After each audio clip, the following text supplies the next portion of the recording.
Quando se pensa em perícia criminal, logo vem à mente as séries norte-americanas. Mas diferente da ficção, a vida real é diferente e não termina apenas num capítulo. Para falar sobre esse assunto, eu converso hoje com o Luiz Paoli, que é perito criminal e professor e atua em mortes violentas. Seja bem-vindo. Obrigado pela oportunidade. E como a gente abriu o programa dizendo, já se vem à mente as séries norte-americanas, é uma coisa praticamente do imaginário coletivo. Eu queria que você falasse um pouquinho do que tem de real nessas séries, de verdade, e aquilo que, na verdade, acaba sendo muito fantasioso para as pessoas distinguirem como que é esse trabalho de vocês. Que bom, a oportunidade é ótima. A gente se sente o CSI do Mato Grosso, né? CSI MT. Bom, no que se refere a essas séries, elas cumprem seu objetivo, que é entreter, que é ser uma obra de ficção, né? Mas eu diria aí, jogando sem compromisso matemático, que 50% do que você observa numa série é aceitável dentro do conceito real de perícia criminal. Claro que ver um cadáver sendo recomposto em 3 dimensões na sua frente ali, como eu já vi nas séries, isso não é possível, mas muita coisa que se vê ali é bem plausível do ponto de vista investigativo, do que a gente consegue fazer. As pessoas até se impressionam com o que é possível fazer na área técnica, científica da perícia criminal, e às vezes falam, nossa, eu achava que isso era só em filme. Às vezes fazem até reconstrução de imagens, de placas. Até que ponto que hoje as tecnologias auxiliam nesse sentido, né? A gente que acompanha o dia a dia das investigações percebe o quanto hoje em dia ajudam, por exemplo, câmeras de segurança, outras ferramentas que passaram a englobar também esse dia a dia de vocês. Muito importante sua pergunta. Eu já vi inúmeras vezes filmes e séries apresentarem cenas do tipo, tem uma imagem lá que você quase não percebe nada, ou então ela está muito ampla, e aí eles dão um zoom gigantesco e trazem a placa de um carro que estava a 50 km de distância. Isso não dá, a gente não consegue criar imagens, por mais aperfeiçoamento que a tecnologia tenha, por melhor equipamento que tenha, a gente não consegue criar uma imagem. Então isso depende muito de qual foi o equipamento utilizado para fazer aquela imagem, depende, se ele tiver uma altíssima resolução, você consegue dar um zoom, mas na grande maioria das vezes, as câmeras de segurança, residenciais, mesmo as nossas, da segurança pública, elas não têm uma alta resolução para uma distância muito longa, né? As câmeras residenciais, por exemplo, são para ser 5, 7 metros. Aí a 20 metros já começa a dar problema, até para você identificar um rosto, né? Traços, placa de veículo, pequenos objetos, é muito difícil de você conseguir determinar exatamente o que é. Mas elas ajudam muito quando você corrobora um outro elemento, né, com essa imagem, falando, não, realmente isso aqui é plausível, isso aqui é possível de ser colocado. Sozinha, às vezes, a imagem só não traz o que a gente precisa, mas ela ajuda bastante. Quando vocês chegam numa cena do crime, quais que seriam, vamos dizer assim, os primeiros passos, né? A gente sabe que o detalhe, às vezes, é o fundamental e traz até o desfecho de um crime. Olha, não se faz, a nossa atuação ela é técnico-científica. Então, o primeiro ponto, não se faz ciência sem metodologia. Agora, como o método ele pode ser adequado a este ou aquele perfil, então eu vou falar da minha forma de agir. A minha forma de agir é chegar num local, eu vou me inteirar do básico que eu tenho ali de elementos, antes de entrar no local, e aí inicio uma primeira, eu chamo isso de prévia, né? É uma preliminar. O que eu faço? Eu faço uma visão geral do que eu tenho no ambiente. Para quê? Para que eu possa determinar quais equipamentos eu vou precisar entrar no local. E aí sim, vem uma busca mais detalhada. A gente tem várias técnicas. Por exemplo, tem uma busca em espiral, que a gente pega um local, como este aqui, por exemplo, e eu começo de um determinado ponto, vou pelas bordas e vou direcionando até chegar no centro.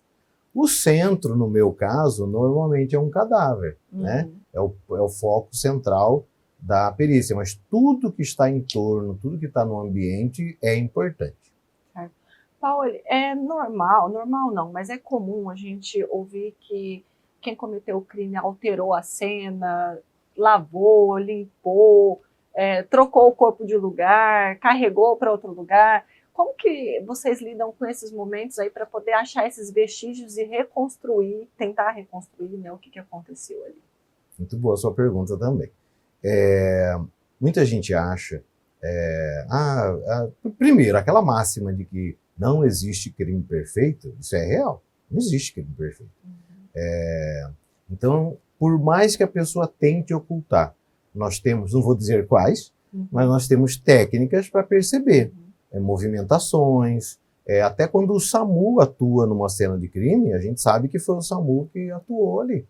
Ou seja, existem técnicas que o SAMU usa que são perceptíveis, não foi alguém que deslocou o cadáver propositadamente, sem a intenção de salvar a vida ali, que no caso é o principal objetivo do agente do SAMU. Então existem técnicas para avaliar se houve mudança na cena de crime. Por exemplo, você mencionou lavar o local. Sangue, normalmente, né, o sangue é um elemento que nos foi dado, que ele impregna com uma profundidade impressionante. Você fala muito do luminol, né? Exatamente. Você pode lavar o local com água sanitária, que é um agente fácil de encontrar e que todo mundo acha que retira tudo, mas o sangue ali permanece. Você vai tirar a parte visual, a parte latente do sangue. Mas a gente consegue aplicar esse produto, que é o luminol. O luminol é uma marca, na verdade, ele é um composto químico que atua numa determinada substância do sangue, que fica impregnada no solo, no tecido, na parede, e ele reage de forma luminescente, por isso o luminol, né? Então ele ilumina. A gente precisa da câmera fotográfica, a gente consegue visualizar isso num modo escuro, vamos dizer assim, mas fotografar isso exige técnica também. Mas a primeira vez que eu vi, estou falando de 10 anos atrás, a primeira vez que eu vi a reação do luminol, realmente é impressionante para o leigo ver que um lugar que aparentemente não tinha nada, você aplica e está ali a mancha de sangue na sua forma original. Da importância dessa evolução, né, no decorrer dos anos.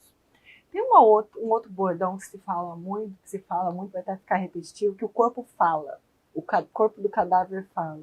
Essa velha máxima, ela existe de fato, através ali dos sinais que ficam no cadáver, como você disse, é o alvo central, ajuda a desvendar a dinâmica do crime? Essa é uma máxima extremamente real.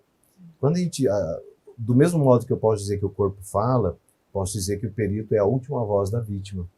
Porque a gente consegue ler as mensagens que estão ali colocadas não pela vítima, às vezes pela própria vítima. Ela produz, por exemplo, citar uma situação aqui, em que a vítima arranhou o agressor. Na unha dela vai ficar material, vai ficar tecido, cabelo, pele, né? Não vai ter material ali que a gente consegue coletar. Mas existem inúmeras marcas para a gente determinar a ação do agressor. Existem marcas deixadas por cada tipo de instrumento, por cada tipo de arma. Vou colocar o nome genérico, né, bem para que todo mundo entenda. As armas, diferentes armas, arma branca, arma de fogo, um martelo, uma marreta, uma picareta, a gente consegue identificar, não necessariamente se foi uma marreta de marca tal, mas a gente consegue identificar que foi um instrumento com uma certa superfície plana que atingiu ali na região. Então, o cadáver e o termo corpo de delito, por exemplo, é algo que a gente confunde um pouco. Corpo de delito é tudo que você tem numa cena de crime, é a cena do crime. Não é só o corpo do cadáver ali, né? Então, o corpo de delito é tudo. Então, o cadáver e os demais vestígios fazem parte desse conjunto. Então, quando a gente diz que o cadáver fala, é porque ele vai me dizer, ele vai me dar as últimas informações, ou as primeiras, né, não necessariamente nessa ordem, mas que vão correlacionar com o que eu vejo no ambiente para poder definir como é que os fatos se deram. Há alguns casos enigmáticos, vamos dizer assim, que aí se vem aquele outro bordão que se não há corpo, não há morto. Né? Isso dificulta muito para vocês a fechar esse quebra-cabeça? Mesmo assim é possível, a gente vê alguns casos de grande repercussão, como o da Elis Samud, por exemplo, que se conseguiu, né, a condenação apesar disso, e isso é pouco comum, né, não achar os vestígios mesmo, assim, pelo menos os vestígios do corpo. Então, como a sua pergunta anterior, o corpo fala? Claro que sim, e ele me dá respostas muito importantes. Então, retire esse elemento da cena do crime, e eu tenho uma lacuna ali a preencher. Mas sem corpo não há crime, não existe mais. Não existe mais. A gente consegue reunir uma quantidade de informações, de provas suficientes para gerar certeza no julgador, para que ele consiga definir o crime, né? O crime em si, porque tem que consolidar um crime. Então, claro, existe o cadáver e existem os outros elementos, é uma situação. Existem somente os outros elementos e eu não encontro o cadáver, é uma outra situação. Exige muito mais dedicação, existe muito mais técnica, e aí, mas isso não é um impedimento, é só um obstáculo. Entendi. Paoli, quando a gente olha agora para o Paoli humano, né? O Paoli que chega ali e às vezes se depara com crimes brutais, envolvendo crianças, mulheres, múltiplas pessoas, quando a gente tem casos de chacina. Como que é encontrar essas cenas, né? Imagino que isso te marque profundamente, e fazer essa separação, né, da emoção do profissional naquele momento ali de respirar e vamos lá, vamos ajudar a resolver esse caso. Obrigado pela pergunta. Antes de mais nada, é muito importante que a gente entenda que todo profissional de segurança pública é um ser humano antes de tudo. A gente tem família, a gente tem nossas dificuldades, a gente tem cada um com um grau a mais ou a menos de sensibilidade, mas todos têm a sua cabeça, a sua visão marcada pelas cenas de crime. Imagine no meu caso, eu só vou para uma situação quando ela já aconteceu, eu não vou evitar uma situação, a situação já está ali posta, existe um crime de maior ou menor potencial, com maior ou menor crueldade, mas existe pelo menos uma vítima ali. E não vou negar que isso mexe com a gente ao longo do tempo, sim. Isso a gente tenta fazer um trabalho do tipo, eu chego em um local, aquele é um objeto de estudo, pode parecer estranho, mas se eu não me colocar como um cientista num laboratório, eu vou me afetar demais pelo que eu vejo. O que mais me afeta são crianças, crime com crianças é algo que realmente mexe muito, eu acho que com a maioria dos colegas é assim, mas isso não significa que com os outros não seja tão dolorido quanto. Ouvir uma mãe chorar porque o filho ou a filha está morta na cena de crime marca a gente ali, não é fácil de ouvir. Ao longo dos anos, isso cria uma carga, né, negativa na gente e a gente tem que trabalhar. Tem que fazer um trabalho com um psicólogo para descarregar isso, tem que ter uma válvula de escape, tem que ter uma forma de você amenizar isso. E existe algum caso específico que te marcou mais, assim, que te deixou mais noites sem dormir, vamos dizer assim? Olha, existem muitos, infelizmente, existem muitos. Teve novamente, né, vou eu aqui para o caso de criança, teve sem tentar identificar, mas houve uma situação em que a própria mãe matou a filha de 2 aninhos, e segundo a própria, era para se vingar do marido.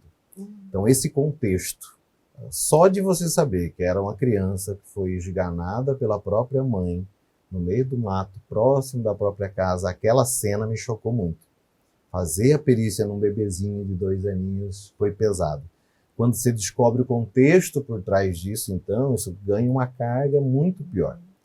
Confesso que chorei por 10 minutos, até depois de tudo, né? Você faz seu trabalho, apesar de eu me sentir afetado pela situação, mas eu consigo fazer uma separação, realizo o meu trabalho.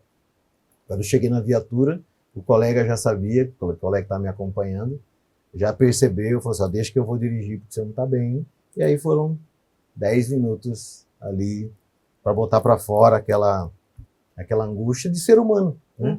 Aquele sofrimento que inevitavelmente a gente acaba passando. Somos humanos, né? Não tem jeito. E quando a gente olha para o cenário do Estado, infelizmente o número de mortes violentas é alto, até por conta dessa situação de crime organizado, facções, guerra de facções. O tamanho hoje da Politec, o número de peritos, de médicos, de estrutura, é adequado, na sua opinião, como quem está lá dentro, quem vivencia isso, para atender essa demanda e dar a resposta no tempo hábil? Olha, vou me colocar exatamente na posição que você me colocou, que é como quem está atuando, quem está à frente ali em campo, né, atuando no plantão. Eu diria que não. Eu diria que a gente ainda precisa crescer um pouco mais, precisamos de mais equipamentos, precisamos de melhores condições. A bem da verdade nunca será suficiente, porque a maldade humana ela parece que vem numa crescente, né? E realmente os crimes que envolvem facções é uma grande demanda e deixa a gente, por vezes, com uma sobrecarga muito grande. Gostaria eu de poder, nós temos, por exemplo, 10 dias para entregar, prazo legal, a gente pode pedir dilação de prazo para entregar o nosso laudo, o que é importante frisar. O perito ele vai na cena do crime, analisa, recolhe, coleta tudo, leva isso volta para a base e o trabalho não acaba ali. Nós temos uma peça, né, que é a elaboração do laudo pericial, que tem que constar, registrar, eternizar tudo que a gente viu. Então são fotos, são textos, são considerações técnicas, conclusões, por muitas vezes, que a gente precisa fazer isso, e o prazo legal nosso é 10 dias. Então, veja só, eu estou num plantão hoje, eu vou fazer um próximo plantão num intervalo menor que 10 dias, com certeza, pego um segundo caso e eu continuo tendo outros 10 dias sem ter cumprido o primeiro. Inevitavelmente, isso gera um acúmulo. A gente faz de tudo, porque o nosso trabalho é para a sociedade, então a gente faz de tudo para que esse acúmulo não prejudique, mas inevitavelmente eu posso ter pego este mês menos casos de com outro colega. Então, se ele pegar o dobro de casos que eu, ele vai ficar com um acúmulo muito maior. Eu posso até cumprir este mês, ele não vai conseguir. No mês seguinte a gente reveza, porque é algo sazonal mesmo. E aí tem um delegado lá na ponta, desesperado, esperando o laudo para fechar o quebra-cabeça, para às vezes impedir que a pessoa saia, porque a gente sabe que tem um prazo também para manter preso. Muito importante, exatamente, porque uma das minhas atuações, eu preconizo muito, se eu já tenho convicção de algo na própria cena do crime, eu estou ali, somos parceiros dos delegados, né? Eu estou ali, já passo tudo que eu tenho de convicção, ou as hipóteses que eu posso levantar no local do crime, já passo para o delegado para que ele possa ter um norte, né? Se ele ainda não tem, que ele possa, às vezes, consubstanciar o que ele já imaginou e seguir com uma linha de... Às vezes confrontar, né, o suspeito, porque eles falam, não, você está dizendo isso, mas tem tal elemento... Tem esse elemento aqui que é indiscutível, exatamente. Mas nem sempre é possível. Às vezes a gente precisa ponderar muito sobre o que a gente viu para no laudo se manifestar, ou seja, o delegado tem que aguardar o laudo pericial para que ele possa ter, se ele ainda não definiu o norte, ou então se ele tem 4, 5 hipóteses, que o laudo consiga direcionar para uma ou duas, né? Então esse prazo aí, para que a gente cumpra, não é fácil com o efetivo que a gente tem. Nossa entrevista está chegando ao final, mas eu queria concluir até nesse tema ainda, e nesse momento esse debate, concurso ou contratação, o que você defenderia? Porque eu imagino que principalmente em crimes que envolvam pessoas que tenham posses, enfim, talvez mais pressão, o concurso talvez daria vamos dizer assim, uma segurança maior profissional ou não? Você acredita que tanto faz? Não, o concurso sempre é a melhor opção. A contratação ela é interessante, né, numa emergência, né? Ok, mas o concurso ele é insubstituível. Você coloca um profissional ali completamente comprometido com o que ele vai fazer, quase que com uma dedicação exclusiva, e o comprometimento de um concursado, não estou aqui fazendo julgamento de valor, mas é notório que um concursado ele tem muito mais respaldo para dizer tudo que ele consegue enxergar numa cena de crime do que uma pessoa contratada. Isso é inegável em todas as áreas de atuação, principalmente na segurança pública. Tá certo. Muito obrigada, Luiz. Eu que agradeço a oportunidade. Você acompanhou, então, uma entrevista com o Luiz Paoli, perito criminal, que pôde aí desvendar um pouquinho sobre esse trabalho tão importante dos peritos para desvendar os crimes que chocam a sociedade, que carecem ser esclarecidos. Você assiste esta e outras entrevistas no RDTV, nos acompanhe, compartilhe e até a próxima.